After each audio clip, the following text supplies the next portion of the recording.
No Norte Entrevista, a apresentadora, atriz e cantora Babi Xavier fala da pausa na carreira para se dedicar à maternidade e à faculdade de psicologia.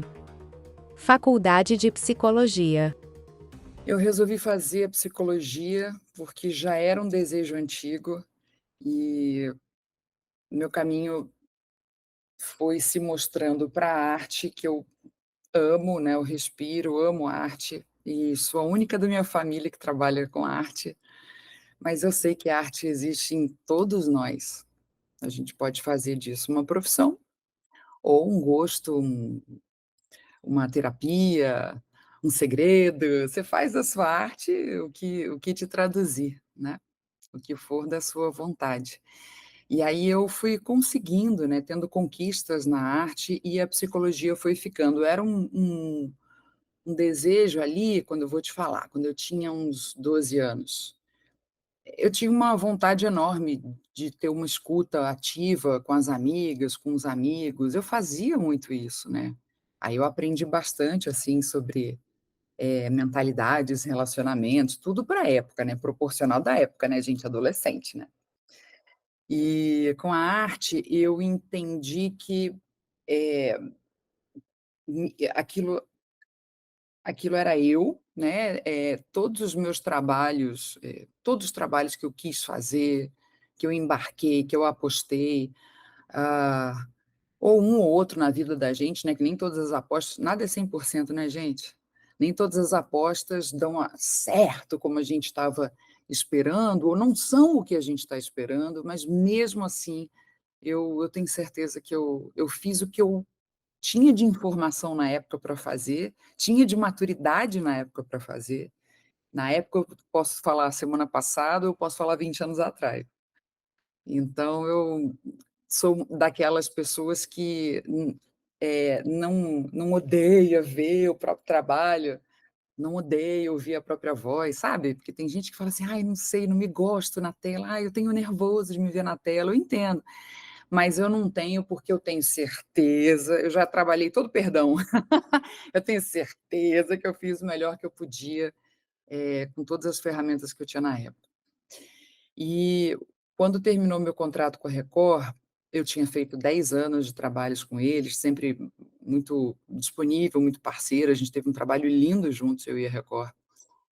E aí quando terminou, foi uma fase que, estruturalmente, burocraticamente, juridicamente, economicamente, não tinha mais, porque, não dava mais para as grandes emissoras terem os contratos longos.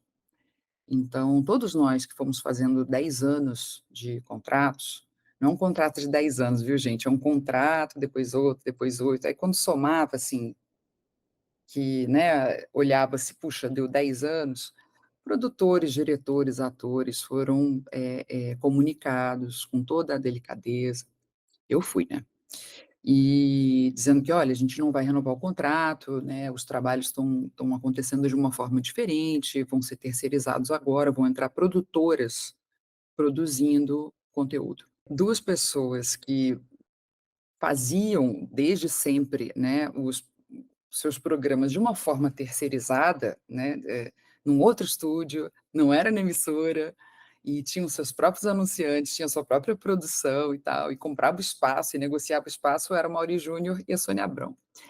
E quem diria, né, esse veio a ser o futuro. Muito interessante isso, eu nunca disse isso para eles, mas é isso, né, eles foram, assim, de algum jeito visionários no jeito de permanecer. E, bom, terminando o contrato, eu estava morando aqui em Niterói, porque eu tinha me separado. Eu morei saindo de Niterói para ser modelo, eu morei na Barra da Tijuca, morei em São Paulo, morei em Nova York, aí voltei para Barra da Tijuca, e aí Recreio dos Bandeirantes. Ó como é que eu me mudei, gente. Nossa, caminhão de mudança para tudo quanto é lado, gente, uma loucura. E aí, quando eu me separei, minha filha estava com 1 ano e 10 meses, aí eu pensei, falei: "Nossa, não vou ficar aqui", tudo bem, é do lado da emissora, mas eu não vou ficar aqui com uma bebê de 1 ano e 10 meses, né. Eu tinha uma pessoa contratada na minha casa, mas não dormia. Eu falei: "Ou vou abduzir minha mãe que tem casa em Niterói, mora em Niterói, tem a vida dela, né, vamos respeitar, né. Ou eu vou para Niterói, porque aí eu conto com toda a rede de apoio da família. Isso é muito importante na maternidade, a gente só aprende vivendo mesmo, né. E agora você que não é mãe, você que não é pai, que está me ouvindo aqui no Norte Entrevista, tenham rede de apoio antes de engravidarem, por favor, porque isso é fundamental, fundamental. Tem tudo a mais para dar certo na vida de todos vocês, e principalmente da criança. E aí eu voltei para Niterói, eu falei: "Gente, o que que eu vou fazer?" Porque todos os meus pares artísticos estão no Rio, estão em São Paulo. E aí, Niterói? Porque, assim, saí de lá com 21 anos e eu volto com 37, com um bebê, como é que é isso?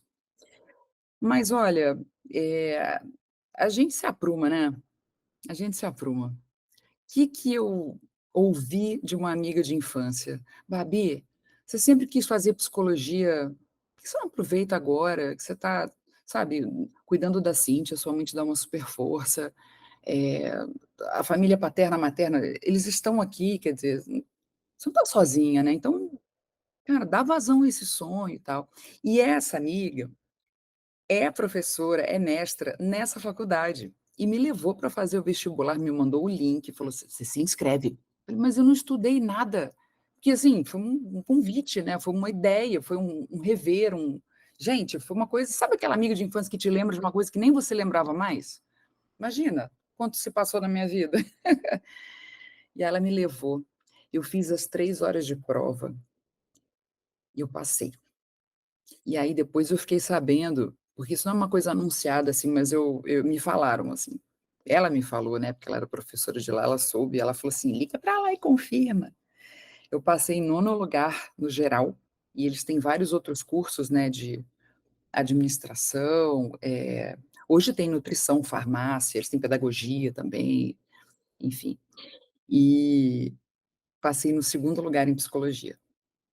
Mas é o tal negócio, né, gente, também pessoa vivida, pessoa que estuda, porque a gente acaba estudando muito como ator, né, a gente quer saber o que está acontecendo no mundo, porque isso influencia muitos dos personagens, né, para as épocas atuais, influencia tudo.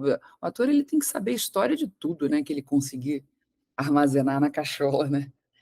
Então isso ajudou e eu soube fazer prova, talvez eu saiba fazer prova, né, tipo, aproveitar as migalhas, aproveitar todo o lance, né. Mas aí deu certo. Comecei a estudar, tive um choque danado, gente, porque na arte a gente aprende de um jeito, na psicologia tem que aprender de outro. Na arte, o ator ele tem que já pegar, você conta a tua história, o ator já vive ali junto com você, já sente junto com você, já mimetiza, né, já cata tudo com você, já respira igual a você. Na psicologia, se você aprender isso do paciente, do cliente, né, dependendo da abordagem, a gente chama paciente ou cliente. Chama sujeito, né, o sujeito para pensar, né, as pessoas. Mas dependendo da história, a gente se acaba de chorar, imagina, a gente sofre, e sofre muito, ou fica revoltada, sabe. E isso, você imagina se você atender 8, 10, 12 pessoas no dia, e tem profissional que tem uma resiliência para isso, ali 40 minutos, 50, 1 hora, você acaba exaurido, né, você acaba tipo pó da capa do Batman, gente, não dá. Então, aí uma outra amiga, que mora hoje no Canadá, falou: "Babi", amiga que estudou comigo também, na época nessa época que eu falei que eu queria ser psicóloga, ela veio a ser psicóloga também, e escolar. E no Canadá ela adaptou currículo e tal, para trabalhar com a comunidade portuguesa, né. E aí ela falou: "Babi, você não pode aprender como atriz, você vai ter que reaprender a aprender, para que na psicologia você", e aí eu entendi isso, "você aceite que a história do outro é do outro. As decisões que ele tomou, que ela tomou, o que ela não viu, o que ela insistiu sabendo que não ia dar, e aí sofreu de novo, aquilo é do outro, você tem que, não é teu. Não adianta ficar com ansiedades e tristezas e revoltas, porque é o caminho do outro, você não vai controlar". E essa é a grande beleza da psicologia, porque ela deixa viver. e ela faz de tudo para fazer com que a pessoa viva com melhor qualidade dentro do que a pessoa acha que é uma melhor qualidade, e não do que você acha. O que você acha, não interessa. É lógico que hoje a gente discute muito isso, nada é neutro. Ó, vou te falar, medicina não é neutra, ciência não é neutra. Ok, né? Pode discordar de mim, gente, mas tudo bem, mas é o que eu estudo, tá? Medicina não é neutra, ciência não é neutra, psicologia não é neutra. O que a gente faz é um esforço enorme, um exercício enorme para ter uma suspensão de valores. Ah, o que eu acho, o que me dói, o que fica lá, fica em outro lugar. E eu abro toda a minha escuta, e eu abro todo o meu tempo para essa pessoa que está na minha frente, confiando em mim. E ó, vocês vão concordar comigo. Quem é que escuta a gente plenamente hoje em dia, gente? Nesse mundo tão acelerado em que todo mundo só quer falar, lacrar, gongar, polemizar, sabe, questionar só para invalidar. Estou falando das redes sociais, que são um reflexo da gente, né, que são a gente quando a gente não tem medo, né, achando que a gente é impune, né, ninguém vai achar a gente, ninguém vai punir a gente. Ninguém vai falar: "Ê, ê, ê, tá doida? Você não pode tratar as pessoas assim", né. A gente acha que na rede social a gente está escondidinha. Pode criar 30 e-mails, mas um dia vão te achar.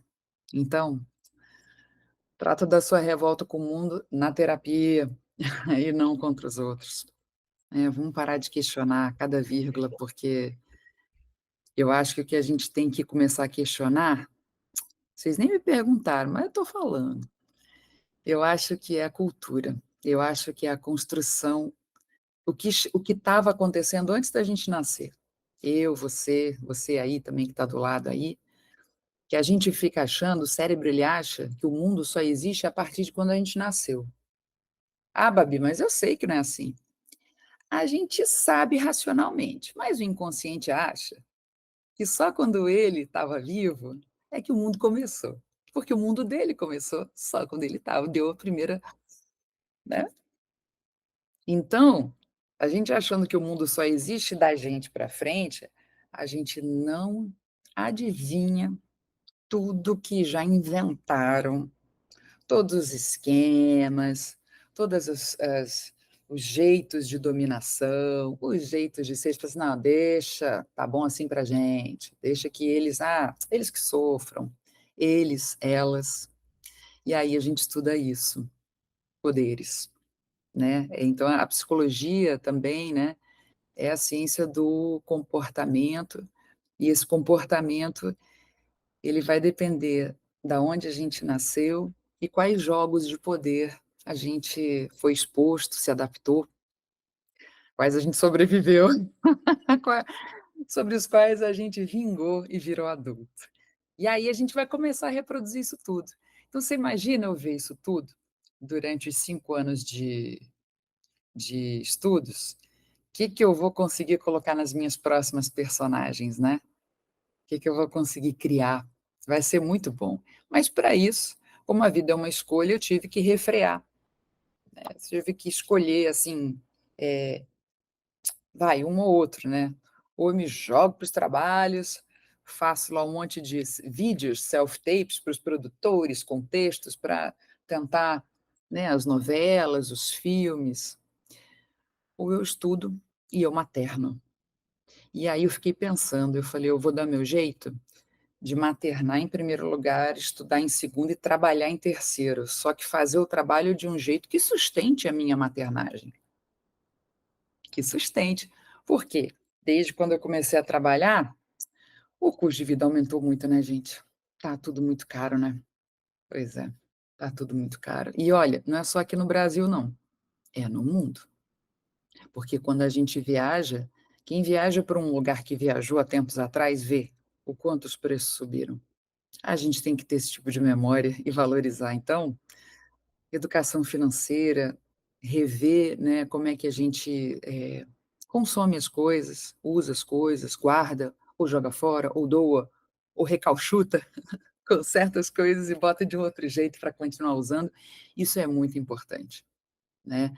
No meu trabalho de conclusão de curso, eu vou falar fala Zygmunt Bauman, e ele fala da modernidade líquida, né, gente, que ele escreveu ali em 2000, acho que 2001, que ele lançou esse livro. 2001 eu estava no SBT, estava no Programa Livre, e que pena que eu não tive tempo. Talvez ele não tivesse, não sei se ele chegou traduzido para a gente. Eu leio em inglês, mas é tão gostosinho ler traduzido para a gente também, né, vamos combinar. E aí ele lançou esse livro porque ele estava falando de globalização, gente, ó, desde o final dos anos 90. Eu estava na MTV, esse homem lançou, ele faleceu recentemente, infelizmente, mas é um cara sensacional. Procura Bauman e vê uns vídeos dele que vocês vão entender o que que a gente vive hoje, porque ele é um filósofo que ele conseguiu articular vários acontecimentos em várias regiões geográficas do nosso mundão, e aí as coisas vão fazendo sentido. E como a economia que rege as nossas vidas, mas a gente acha que não, né? A gente acha que a gente levanta e escolhe. Uhum.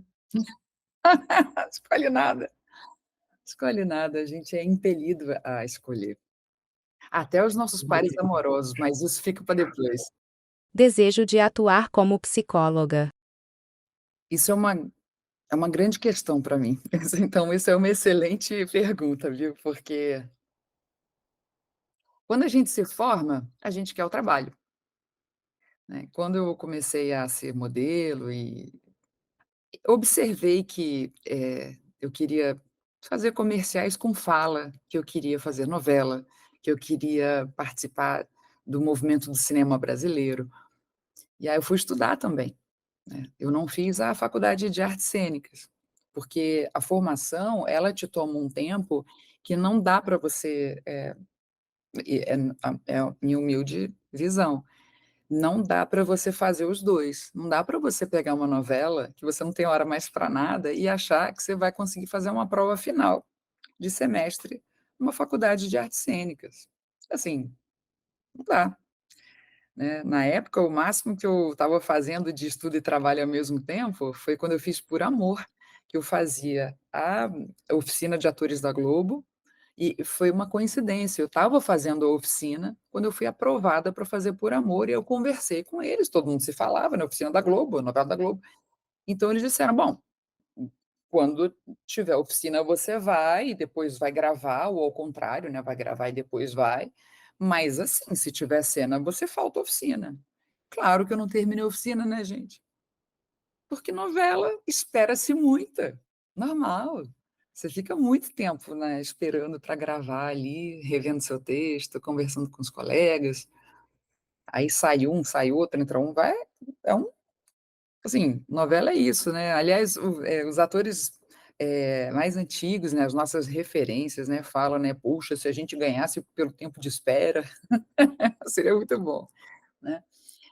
Mas brincadeiras à parte, é isso, assim, foi a única vez que eu consegui, fazer novela e estudar, mas sabendo que um deles, o estudo não ia continuar. Então, eu acho que essa questão ela é ainda de terapia para mim. Então você me perguntou uma coisa que eu tenho que levar para minha terapia, viu. Aí, Norte Entrevista, né, abrindo aqui, né, os trabalhos, né, pegando uma exclusiva aí, porque, gente, é muito legal atender. Eu já estou atendendo no estágio, porque a gente é obrigado a atender desde o do 8º período, as pessoas se inscrevem no site da Maria Tereza, que é a faculdade onde eu estudo, que é referência aqui em Niterói, né, é uma das melhores faculdades daqui, na psicologia, tem nem o que falar. Tem 50 anos mais de Tereza. Aliás, vai ter a minha idade, eu vou me formar, eu vou fazer 50 anos, se Deus quiser, o meu presente, sabe, gente, vai ser o meu diploma em julho. Vai bater certinho, tomara, tomara. Eu vou poder usar a psicologia, já estou usando a psicologia nas minhas entrevistas, mudou o meu jeito de pensar, mudou minha estrutura, gente. É impressionante uma formação dessa, o que que faz com a gente, né. Mudou, assim, deu corpo. Eh, eu sempre fui muito atenta, eu sempre fui muito interessada em dar o melhor de assunto, em trazer coisas interessantes em todas as entrevistas, né. Eu me lembro que quando eu estava naquela transição ali MTV, SBT, 99 para 2000, eu dei uma entrevista para a revista Elle, E eu fui capa da revista e tal, eu acho que do ano 2000. Eu fui em janeiro do ano 2000, tipo, virou, né, virou o século e tal, eu fui a capa da Elle. E foi incrível, né, tipo, uau, assim, na época eu falei: "Não, não acredito", não conseguia dormir. Eu falava: "Uau, que incrível, que incrível, que incrível". Mas eu me lembro que essa matéria ganhou prêmio, né. Então, é claro que a repórter que me entrevistou, sensacional, mas você tem que fazer a sua parte, você tem que também, né, chegar para o jornalista, né, eu acho que com todo mundo que a gente trabalha, nós artistas trabalhamos com os jornalistas, a gente não trabalha contra, a gente não tem que fugir dos jornalistas, a gente tem que trabalhar com eles têm que trabalhar com a gente, porque notícia é legal para todos, então a gente tem que tentar dar a notícia mais legal, ainda que um lado não goste ou o outro, né, isso a gente tem que resolver, nem sempre a gente gosta, né. Mas é isso. Então, eu acho que atender eu me vejo atendendo, mas eu me vejo atendendo mais tarde, depois de pós, depois de, quem sabe, um mestrado, porque tem muito tema interessante, tem muita coisa interessante. Então, talvez eu palestre, talvez eu fale: "Puxa, eu estou aprendendo muito sobre Bauman, tenho muita informação, quero passar adiante, eu acho que eu vou ministrar um curso sobre Bauman". Então, isso são coisas, assim, que eu posso já, jogar para o universo, né. Eu tenho um livro que eu quero reeditar, tudo é tempo, tudo é questão de tempo. Eu lancei um livro em 2002, pela editora Gente, chama "E aí?", um papo aberto entre a gente. E ele já falava da minha experiência com adolescente, por causa do MTV Erótica, em 99, e por causa do Programa Livre, em 2000, 2001, 2002. Mas imagina o que que eu posso escrever para o universo adolescente hoje, depois de ter estudado tanto.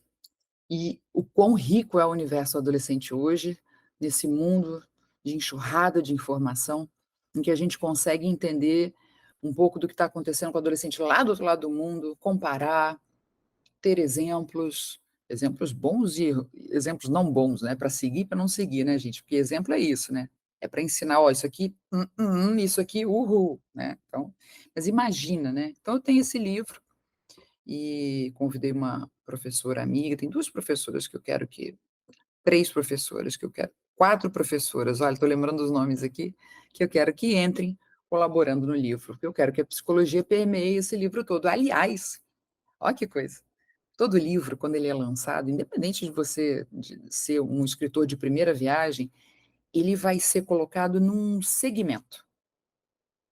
Segmento sci-fi, segmento romance. O meu estava no segmento psicologia, e eu nem tinha entrado na faculdade ainda, mas eu falei tanto de comportamento que não teve como.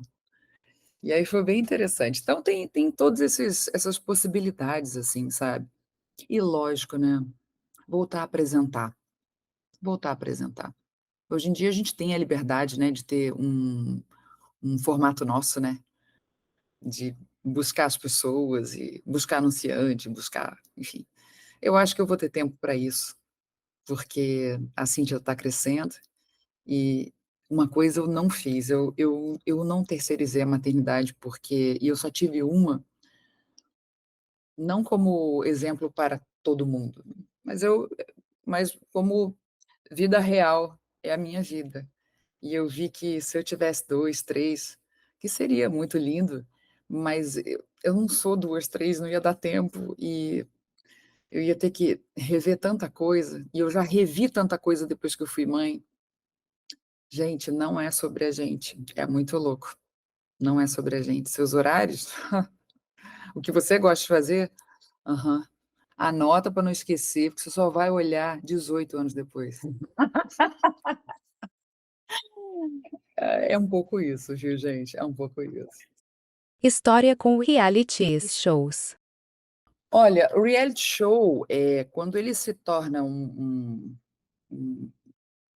uma, uma mania, né, internacional, uma mania mundial, né, porque o reality show, você tem formato israelense, você tem formato americano, em inglês, francês, é uma coisa, gente, o reality show tem todos os tipos, assim, e todos os assuntos, né, musical, tem tudo. E é bacana, porque eu tenho uma história com reality show, depois de eu ter saído de apresentações e ter voltado a atuar. Foi muito interessante. mas eu também já apresentei reality show, né. Então, a primeira brincadeira com reality show, e aí isso tudo serviu para eu entender o que é, ter uma experiência, né, ter uma visão e entender o quanto se tem que ter de resiliência, assim.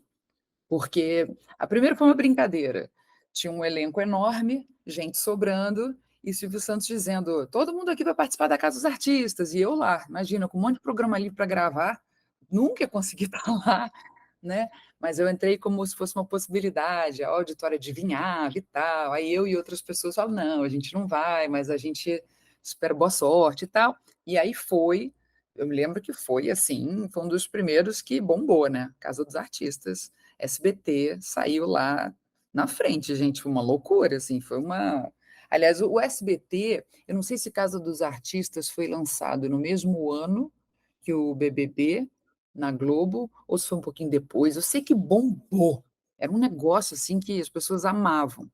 Aí tinha Patrícia Coelho, Bárbara Paz, Alexandre Frota, Supla, né, incrível, era incrível, aquele elenco era incrível.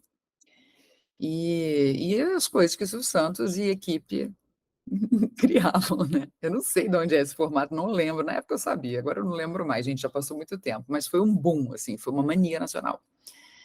Depois eu apresentei o Ilha da Sedução. Temptation Island era uma versão da Fox mundial, e eles pediram para o Silvio, já que o SBT ia transmitir a versão nacional, que eu apresentasse, porque eu tinha essa veia do comportamental e tal.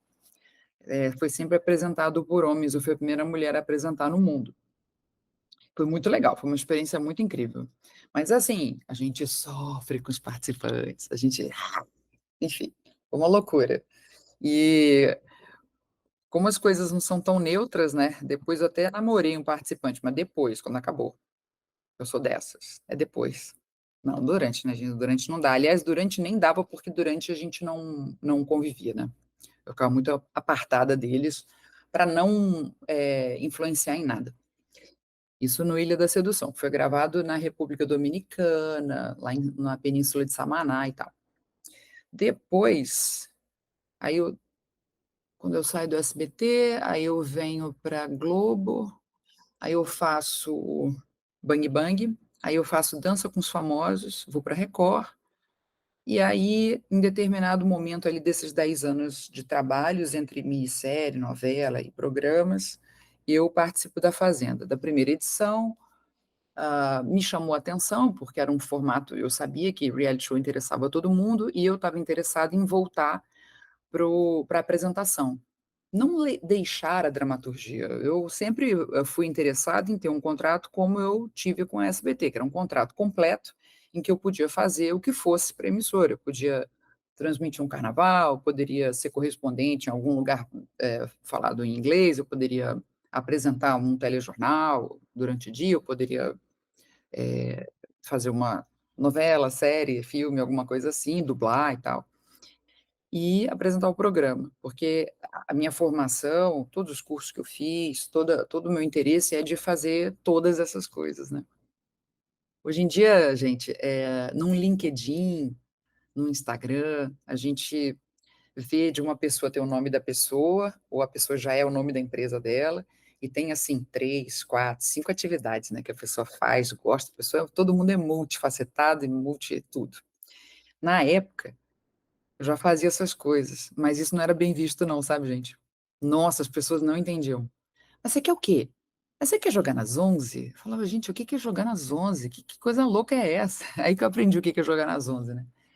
"Você não quer ficar desempregada?" Eu falei: "Nossa, que deselegante, não é nada disso, eu gosto de várias coisas, para de implicar, para de se projetar em mim, que coisa chata", né, tipo, "Tá, você não faria, mas eu gosto", e eu acho o artista internacional, e eu gosto muito de ver as carreiras, né, no mundo, eles escrevem, produzem, poxa, aí 20 anos depois, né, a galera toda escreve, produz aqui no Brasil, e ainda bem.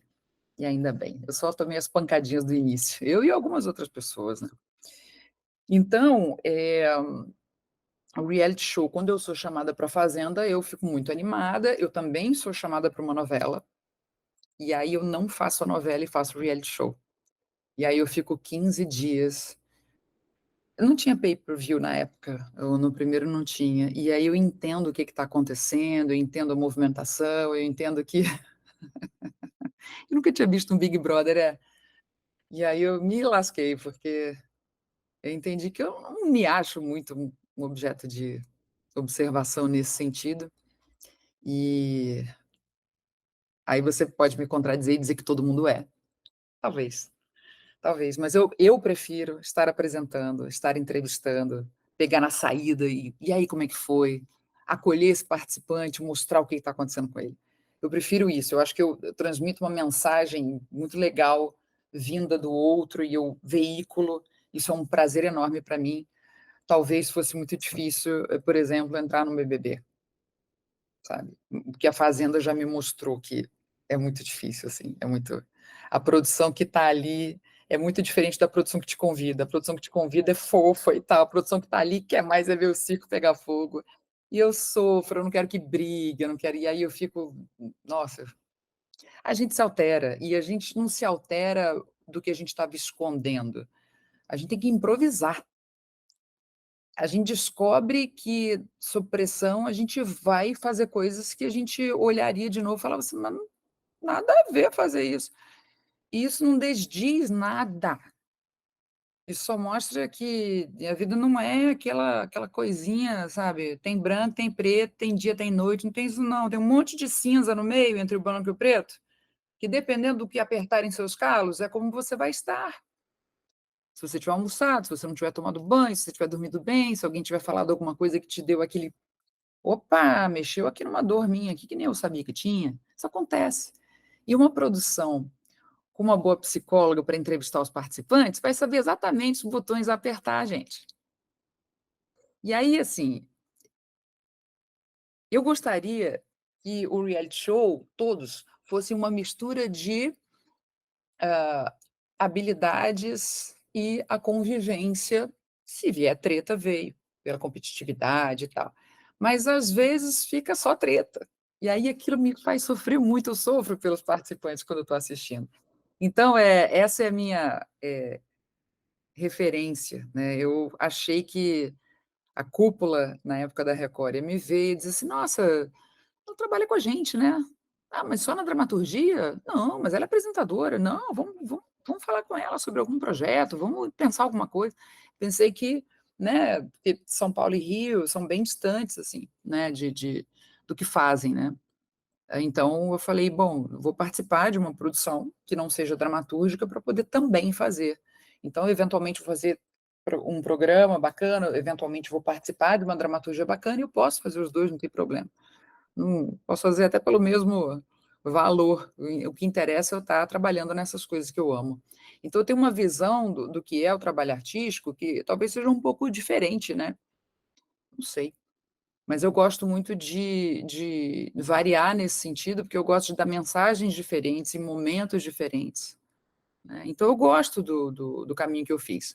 E agora eu tive que dar uma refreada para esses 2 projetos, que são projetos enormes, pessoais, são uma formação acadêmica e criar uma criança, né. É um projeto enorme. A gente normaliza, né, tudo, né, mas é um projeto enorme. Uma das coisas que eu tenho mais prazer de fazer, das que mais me mostram que ali não tem como, não tem personagem, não tem. Ainda que eu esteja defendendo uma história que nem é minha, mas você me vê, é a música. E, ironicamente, coisas da vida, foi a atividade que eu menos performei, que eu menos fiz, comparada às outras. Eu tenho muitas horas de voo de televisão, novelas, né, interpretação. Tem um filme que está na Amazon, né, o Eulália, é um filme que eu convido vocês a assistirem, eu faço a Renata. Depois vocês me contam o que que vocês acharam, né. Também estou em Dom, também está na Amazon. Faço uma participação muito muita emoção, né, porque Dom é bem tenso, é de ação. Minha filha participa desse capítulo que eu faço, e aí é bem corajosa a participação dela também, vocês vão ver. Então tem essa história toda, essas horas todas de voo de câmera, mas cantar, eu me lembro, Clube Português de Niterói, 13 anos, karaokê. Meus pais jantando, era um jantar e tinha um karaokê. E era o momento que eu podia sair à noite, porque aí meus pais estavam, e a turma do colégio, tinha banda ao vivo, e o apresentador se chamava Nani, e era incrível, ele era incrível. Então, assim, eu já observava as pessoas à volta, sabe. Com 13 anos eu vi o Nani, cantei lá, cantei Kid de Abelha. "Eu quero você como eu quero", ai, como era lindo. 14 anos eu vi a Angélica trabalhando de pertinho, a Angélica tinha 14 anos, nasceu no mesmo ano que eu. A gente vai construindo, a gente você viu como tá decidido, a gente acha que toma decisão, tá decidido, as coisas pegam a gente de arrobo, assim. E música, a única coisa que me fez escapar de música é que eu sou muito chata, exigente, eu acho que eu tenho que saber ler partitura, eu acho que eu tenho que saber tocar um instrumento igual uma virtuosa, eu gosto de falar e aí como eu não tive, na infância e adolescência, dinheiro para fazer aula de música, porque é cara a beça, gente, na boa, se você entrar só se você entrar num projeto social, aí você tem lá a criança que aprende, mas fora isso, vamos falar real aqui, aula de música infelizmente ainda é caro, porque é caro para os professores se formarem, então a coisa se, né, a coisa progride para as aulas dos alunos vindouros e aí fica caro. As escolas são caras. E aí quando eu tive, eh, o dinheiro para pagar as aulas de música, eu não tinha tempo. Eu estava sempre cansada, porque eu estava sempre na próxima produção, na próxima revista, na próximo desfile, próxima palestra, próximo, né, que eu faço várias coisas, então estava sempre e aprender requer foco, requer você tirar todas as distrações e pá, aprender a aprender, né. Isso que eu fiz estou fazendo na psicologia, por isso que eu estou sumidinha. É uma escolha, é uma decisão difícil. E aí eu até tentei, fiz muitas aulas de violão enquanto estava morando em São Paulo, apresentando os programas, mas cara, você tem que tocar todo dia um pouco para sair daquela parte que fica em carne viva aqui, sabe? Quem toca violão sabe, né. Então eu falei: "Bom, vou fazer o seguinte, como eu sou muito reconhecida pela minha voz e eu amo cantar, eu vou ficar no canto por enquanto". Eu tenho vontade, eu já fiz aula de bateria, fui muito bem. Bateria, gente, imagina uma bateria. Maneiro. Mas eu enfim. Mas aí eu fui, ter aula com um baterista, acabei formando banda, eu acabo cantando de novo, entendeu. É muito doido, é muito doido. Eu acho que se eu tivesse mais 10 anos aí, eu tivesse certeza aí que eu podia me jogar com coragem, viver só de música, trabalhar só de música, quem sabe, né. Mas eu adoro fazer as outras coisas também. E aí como é que faz? Porque música é uma carreira que eu acho que precisa ser cuidada mesmo, igual um bebê, como é toda a carreira artística, então música também é assim. Você tem que cuidar 24 horas, 7 dias por semana da sua carreira de música, porque ela tem várias coisas. E nessas várias coisas, como é que eu ia fazer bem? Então, eu me reservo a quando eu tenho tempo de fazer, eu faço de todo o coração, eu me entrego, eu vou com tudo. E aí eu acho que foi um pouco disso que vocês viram quando eu participei do Popstar em 2019, que foi a última edição, depois veio pandemia, né, gente? Eu não estava nem fazendo aula de canto, mas quando convidaram e aí era assim, eu não estava fazendo aula de canto, e chamaram e falaram assim: "Mas ainda não está certo não, espera aí, eu só quero saber se eu posso te oferecer como elenco". Falei: "Quando é que você vai dar essa resposta? Porque eu preciso me preparar". "Ah, daqui a 2 meses", eu falei: "Gente". Aí eu falei: "Bom, eu não vou brincar com o meu coração, eu não vou ficar fazendo aula de canto 2 meses e não entrar", porque já aconteceu de eu ser cotada e não entrar, porque é um corte de elenco, quem combina com quem, é uma soma, né, é um saladão e ver todos os ingredientes estão aqui, combinam, vai dar uma salada gostosa, e aí é esse o elenco. Então já tinham me convidado um ano antes e eu não tinha entrado. Eu tinha sido tipo assim, eles é assim que acontece, gente, ó. Aliás, deve ser assim que acontece no Canta Comigo, né, SBT, né. Deixa eu contar um pouquinho de bastidores que eu acho que é. O produtor os produtores, né, de elenco, direção, eles veem, tipo, quase o dobro de candidatos para depois ver todo mundo que combina e faz um corte de 50%. E fala: "Obrigada, então, olha, não vai ser ainda dessa vez, mas obrigada pela disponibilidade". Vida artística é isso, é lidar com isso. Haja psicologia, haja espiritualidade, né. Olha, tem que orar muito. Então, é isso. E aí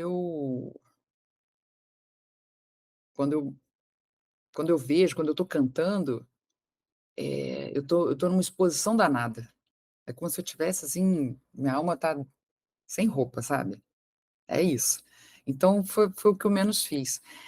Volta e meia eu sou convidada para fazer um feat. Já até fiz um com o Vini, aí no finalzinho ali da flexibilização da pandemia, eu fiz Esperando o Sol, tá na internet, tá no YouTube. Ouçam, porque é muito bonita, muito amorosa, muito gostosa de ouvir em todos os momentos, Esperando o Sol. Todos os momentos. Pode ouvir, é muito linda. E o clipe tá bonito também. E agora eu fui chamada para fazer um outro feat também, assim que tiver mais prontinho aí, eu converso com Norte Entrevista, eu conto para vocês direitinho. E enquanto isso estou escrevendo o meu trabalho de conclusão de curso, né, gente, ó a loucura. A vida tá assim. Tem uma coisa que ao longo do da como apresentadora eu vi isso, agora eu vi isso também num documentário no Netflix, gente, é o dia que mudou o pop, não, a noite que mudou o pop, que é quando eles juntaram todos os artistas, assim, mais bombados da América, para cantar We Are The World, para pegar todos os direitos disso, né, todo o dinheiro envolvido e mandar para ajudar na questão da fome da África, que na época estava, nossa, na época o mundo todo estava noticiando, não tinha internet ainda, mas mesmo assim, todas as televisões do mundo noticiaram, a fome na África. Foi uma coisa muito chocante, né, eu era garota. E eu soube, logo no início do documentário, eu não vi ele todo ainda não, porque quem é que tem tempo para ver uma coisa do início ao fim e parar o WhatsApp, né, gente, não tá dando, hoje tá difícil. Mas o produtor falando tranquilamente, falando: "Não, e o Michael Jackson quando, ligou para o Lionel Richie, ou o Lionel Richie quando conseguiu a participação do Michael Jackson, enfim, o projeto era dos 2. E aí eles tinham que ter a música. E aí, para eles fazerem a música, aí ele falou tranquilamente, assim, pro cineasta do documentário, gente, falou assim: "Não, você sabe que o Michael Jackson não toca nenhum instrumento, né, ele faz o humming, ele faz o hum, hum, blá, blá, blá, blá, as sílabas e tal, chama scat singing, né, é um faz uns fraseados, né, umas sílabas assim, só para dar o tom e dar a melodia e tal. Eu parei na frase que o cara falou: "Michael Jackson não toca nenhum instrumento", eu falei: "Quê?". E é isso tudo, e é genial, e é não sei o quê. Então, gente, às vezes a gente fica, não estou me comparando com, pelo amor de Deus, não é isso. Mas assim, às vezes a gente fica impedidos, autoimpedidos, a gente se censura de viver determinados sonhos, né. E eu me lembro que eu fui muito amiga do Leonardo uma época, do sertanejo, né. E o Leonardo falava: "Não, eu sei a cifra, eu não sei ler a partitura". Não, não tem, a gente não tem essa, tipo, não precisa, né, não é isso que vai fazer cantar com emoção e eu, né, e porque o canto ele é sobre emocionar. Existe, né, gente, no universo da música, existe os ginastas, né, quem é ginasta, e existem os que cantam porque cantam do coração. Se vocês forem ver todo mundo, a galera dos anos 80 brasileira, né, o pessoal do pop, o pessoal do pop rock, não é um pessoal que prioritariamente tem: "Oh, canta bem, estende uma nota", não é isso. É todo mundo com emoção, sabe, tipo, cara, todo mundo, a própria Paula Toller, ela veio fazer um trabalho vocal depois dela e tal, um trabalho solo, mas o trabalho todo das bandas dos anos 80 é um trabalho muito de verve, de víscera, de, e aí, assim, é como sair, e fica incrível, porque conecta com o que há real e direto no outro, nessa plateia que está vendo. O cara está ali vivendo um sentimento exposto ali, né, tá uma exposição. Então é isso, depois vai, lógico, depois surge, né, depois vem Mariah, né, tipo, né, e tal, aí depois é depois, porque a música também ela vai mudando, né, ela tem seus ciclos, assim como a moda, ondas de comportamento, coisas que vêm e vão, e aí a gente junta a psicologia de novo, loucura. Essa cabeça aqui ferve, gente, essa cabeça é uma mas olha, vou mostrar uma raridade para vocês, ó, esse aqui é o meu disco, ó, isso aqui, Babi do jeito que eu quero. Não sei se dá para ver? Ô, aí, dá para ver, hein? Pois é, da Universal Music. Isso aqui é uma raridade, isso aqui você encontra na internet, mas é muito bem produzido, está muito bem cantado, porque na época eu fazia aula com 2 professores, um de pop e um de lírico, para ter bastante força, né, bastante, sustentação, né, na voz. Então ele é bem legal. Mas olha, para lançar outro hoje em dia a gente não lança 11 músicas, né, a gente lança 4, né, faz um EP, quem sabe? Não sei. Eu não descarto nada, e eu vou vivendo, porque eu acho que é sobre isso. São escolhas. E aí eu devo ter falado isso nessa entrevista aqui umas 5 vezes, né, são escolhas, mas o que eu vejo é, quem fez carreira, aprofundou, fez uma coisa só, fosse na medicina, fosse uma Oprah, né, na apresentação de programas, eu estou fazendo assim porque eu olho para minha televisão, gente. Fosse, uma banda, né, como essas todas aí que duram 20, 30 anos, eles deixam um legado e a gente sabe, não vivem outras coisas.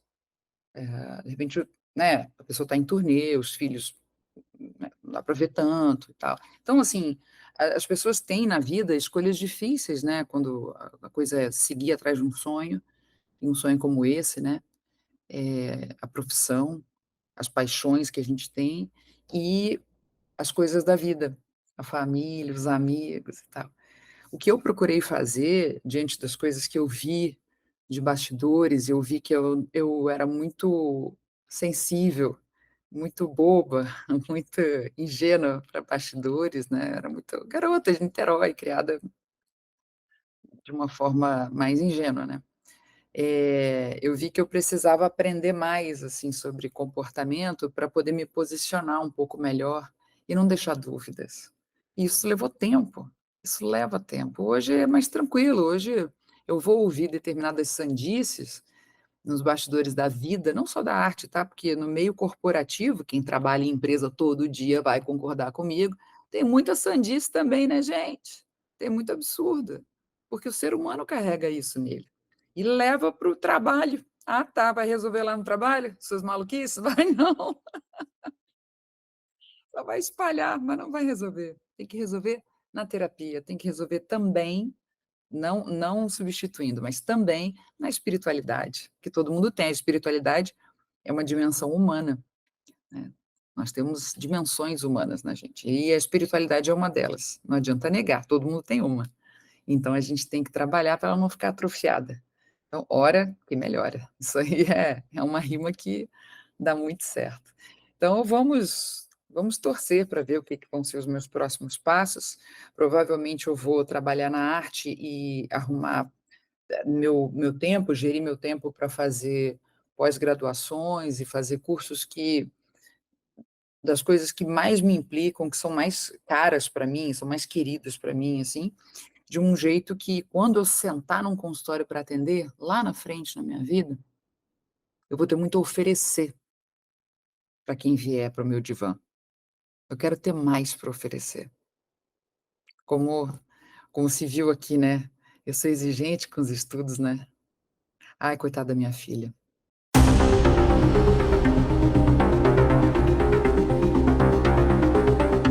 Acesse o portalnorte.com.br e confira a matéria completa.